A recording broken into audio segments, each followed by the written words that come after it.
It's been almost 4 days since a bike borne attacker flung acid on a 17-year-old girl on her way to school in Dwarka, which is a middle class locality in Delhi.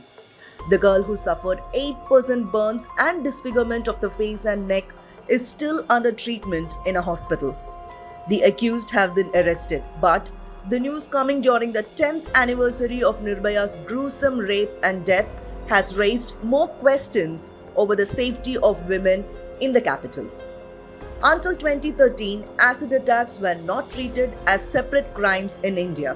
Thereafter, a few amendments were made under Section 326A of the IPC, and acid attacks were made punishable with a minimum imprisonment of 10 years extendable to life.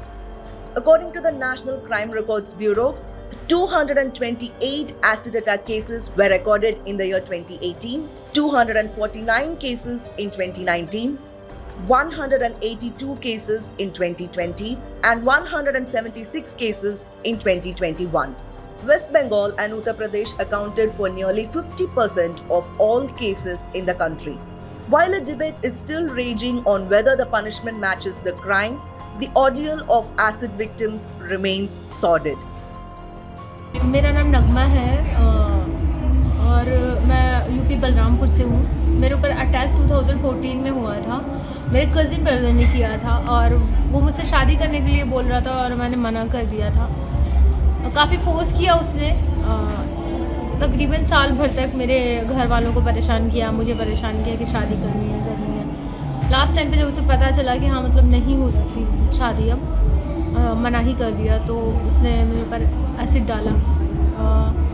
उस time पे मैं 14-15 साल की रही होंगी, वो मुझसे 5-6 साल बड़ा था। जब उसने एसिड डाला था मेरे घर पे कोई नहीं था उस टाइम पे, जेंट्स में कोई नहीं था। मेरे पापा की डेथ हो चुकी थी 1 साल पहले अटैक के।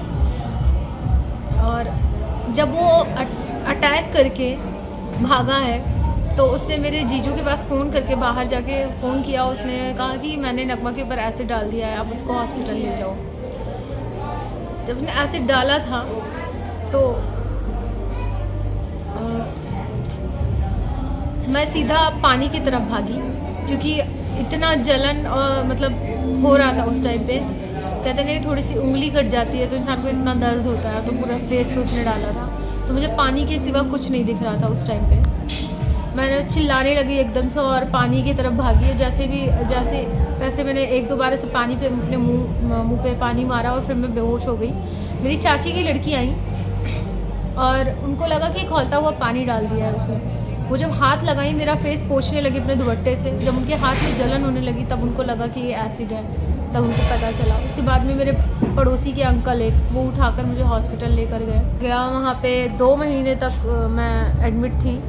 मेरा 2 महीने वहाँ पे ट्रीटमेंट चला और उस 2 महीने में मेरी वहाँ का सफाई करने वाला था जो आके फेस को सफाई करता था रोज़, तो वो ऐसे नोचता था। मतलब वो इतना पेनफुल होता था, मतलब कि मैंने ऐसे बोल दिया था घर में कि मुझे मतलब ऐसे ही रहना, पर मतलब ऐसे मत करवाइए मेरे स्किन को, ऐसे जैसे वो आके उजाड़ता था मत करवाइए, ऐसे मुझे बहुत ज़्यादा पेन होता है।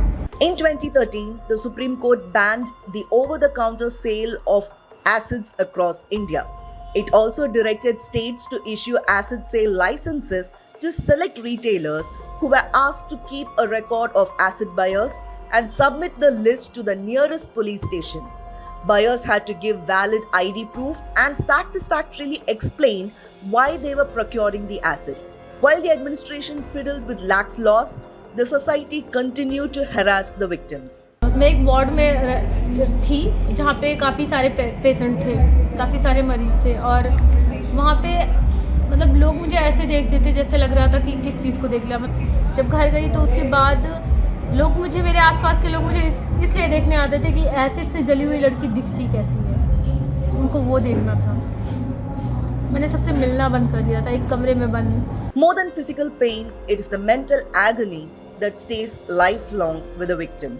सदमा एक पेन जो वो अटैकर देता है, हाँ। और दूसरा पेन जो हमको हमारी समाज देती है, राइट। जो सोसाइटी देती है, और तीसरा पेन तो अब सरकार दे रही है जो ऐसे मुजरिमों को छोड़ रही है। मतलब इतना बड़ा क्राइम करने के बाद भी उनको मैक्सिमम 10 साल की सज़ा दी जाती है और उसके बाद उसी बीच में उनको छोड़ भी दिया जाता है, 10 साल भी पूरा नहीं होता है। तो मतलब हर बात पे मतलब समाज के ताने सुनना कि आपकी ही गलती हुई होगी, मुझे भी सुनाया गया। Chief of Delhi Commission for Women, Swati Maliwal, questioning the efficacy of the ban on OTC sale of acid, says corrosive substances are as easily available as vegetables, and Nagma agrees with her.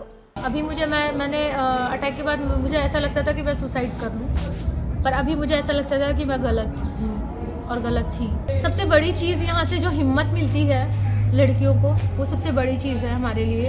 हमारे सरकार को ही मैं बोलूँगी कि मतलब आप उनको इतनी कड़ी सज़ा दें कि उनको 10 बार अटैक करने से पहले सोचें कि मैं क्या करने जा रहा हूँ। आप लोग 10 साल भी नहीं होता, जो अटैकर होते हैं 10 साल की सज़ा होती है जिसको, उनको 10 साल भी नहीं होता है और वो छोड़ दिए जाते हैं। तो जो अटैक करने वाला होता है वो यही सोच के अटैक करता है कि मुझे क्या होगा, मैं तो छूट ही जाऊँगा, और ऐसे क्राइम बढ़ेगा, घटेगा नहीं। तो प्लीज़ ये सरकार को सोचना चाहिए कि इस पर क्या कार्रवाई की जाए कि वो 10 बार सोचे ये चीज़ करने से पहले।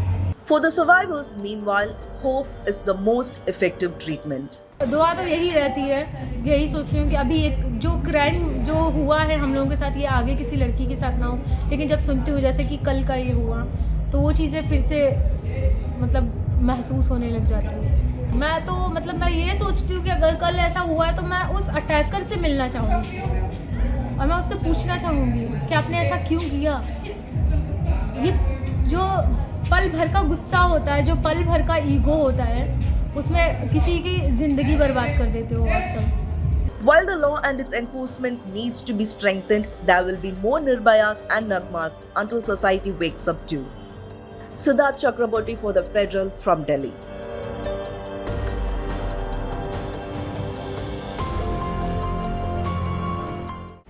Subscribe to the Federal's YouTube page for more news and updates.